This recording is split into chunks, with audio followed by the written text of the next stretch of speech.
Eksibisionisme.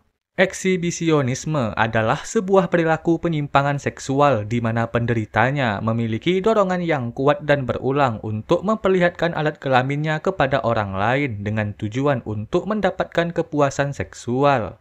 Kepuasan seksual penderita kelainan ini tidaklah berasal dari interaksi seksual yang sensual, melainkan berasal dari reaksi terkejut, takut, atau bahkan rasa ingin tahu dari orang yang melihat alat kelamin mereka.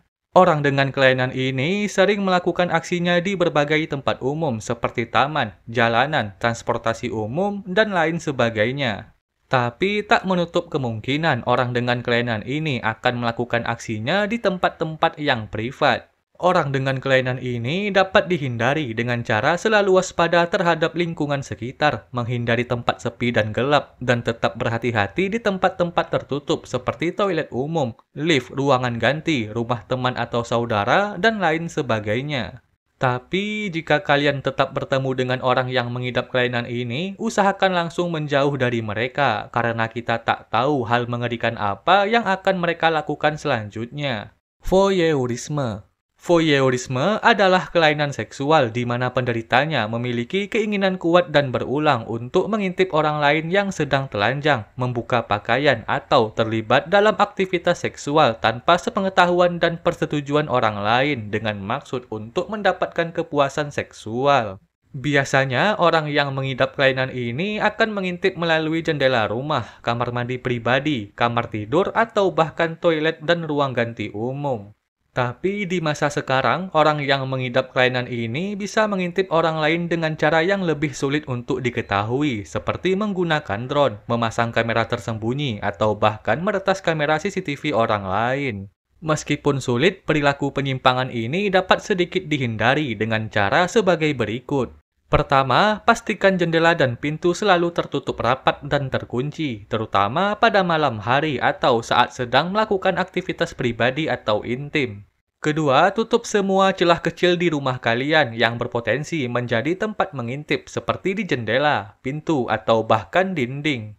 Ketiga, selalu waspada ketika sedang menggunakan toilet dan ruang ganti umum, dan pastikan apakah ada kamera tersembunyi di dalam sana.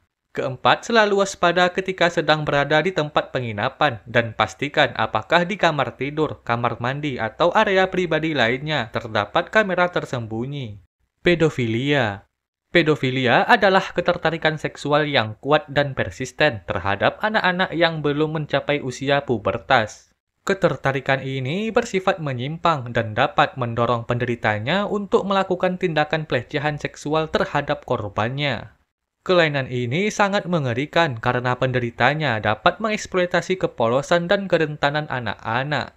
Pedofilia ini termasuk ke dalam pelanggaran yang sangat berat karena kelainan ini melanggar hak asasi anak dan menghancurkan masa depannya.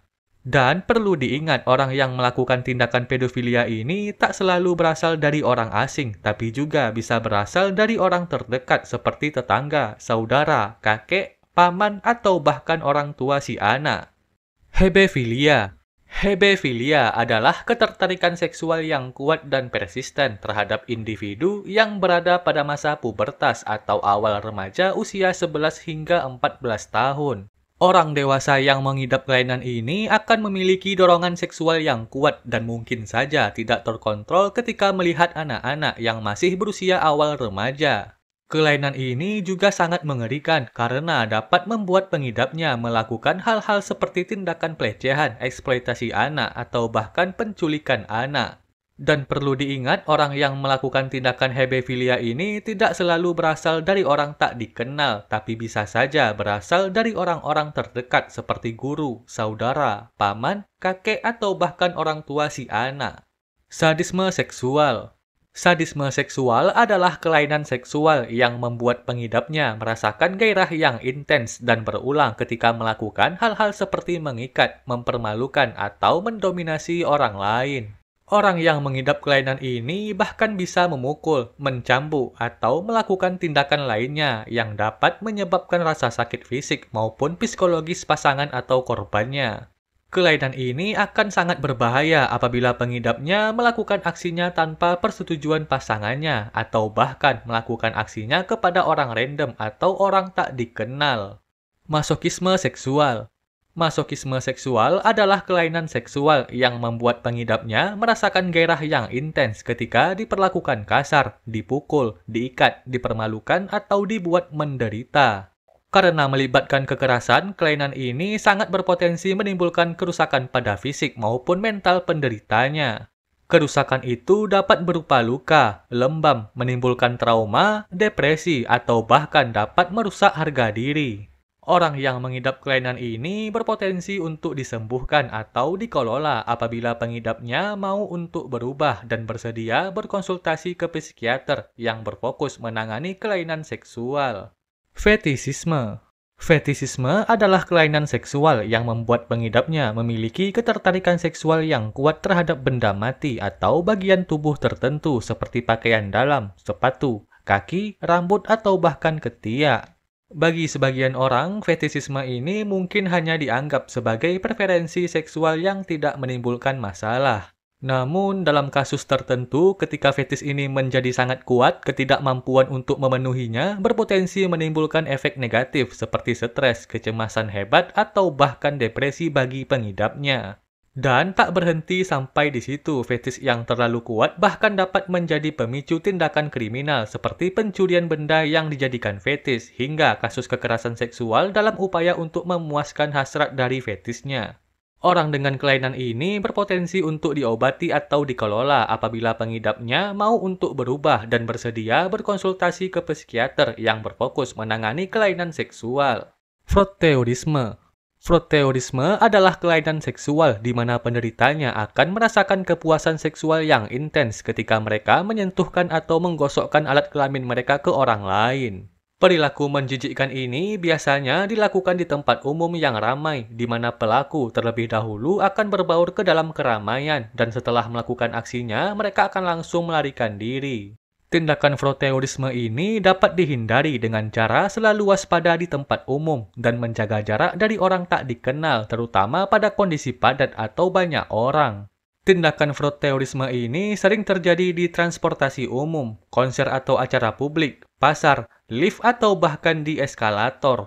Perlu diingat, perilaku ini termasuk ke dalam tindakan pelecehan seksual dan dapat menimbulkan trauma psikologis yang signifikan bagi korbannya. Zoofilia. Zoofilia adalah kelainan seksual di mana penderitanya akan memiliki ketertarikan seksual yang kuat dan intens kepada hewan. Ketertarikan ini bisa hanya berupa fantasi atau bahkan bisa berupa dorongan seksual yang nyata seperti memperkaos hewan. Zoofilia ini sangat menjijikkan karena kelainan ini melanggar kesejahteraan hewan, norma, hukum, etika, dan bahkan dapat menularkan penyakit dari hewan ke manusia. Nekrofilia.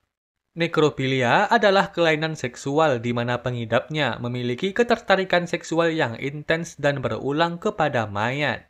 Ketertarikan ini bisa hanya berupa fantasi semata atau bahkan dalam kasus tertentu orang dengan kelainan ini bahkan bisa memperkaos mayat. Karena sifatnya ini, nekrofilia dianggap sebagai kelainan seksual yang langka, serius, menjijikkan hingga melanggar norma sosial, hukum, dan bahkan etika. Nekrofilia ini juga sangat berbahaya, di mana seperti yang kita tahu kalau mayat itu membawa berbagai bakteri, virus, dan penyakit menular lainnya. Nekrofilia ini tidak hanya memberikan dampak negatif ke sang pelaku, tapi juga dapat menimbulkan trauma yang sangat parah bagi keluarga korban yang mayatnya dilecehkan.